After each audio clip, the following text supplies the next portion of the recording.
ही गादी आमच्याकडे रिपेअरिंगला आली. ह्या गादीला मध्ये खड्डा आहे असं सांगण्यात आलं. तर ती गादी उघडून पाहिल्यावर तो खड्डा का ते आता दिसतंय. ही गादी उघडली, त्याच्यामध्ये हे बघा, हा एक तुकडा आणि हा एक तुकडा, असे दोन तुकडे जॉईंट आहेत, स्पष्ट दिसतंय. आता याने होतं काय, या जॉईंट मुळे जिथे आपली कंबर टेकते, पाठ टेकते, तो भाग खड्डा आहे आणि इथे हे बघा, हे जॉईंट आहे, कम्प्लीट जॉईंट आहे. आता अशा जॉईंटमुळे पाठ दुखणं हे सगळं होणारच.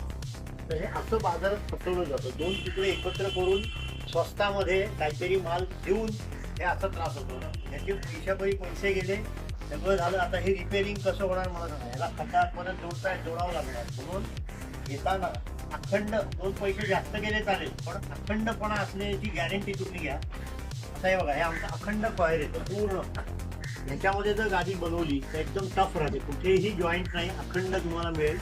असेल तर वेस्टेज म्हणून ठेवून दिलं जाईल, पण ते तुकडे तुकडे जोडून बाजारात हे असे धंदा केला जातो.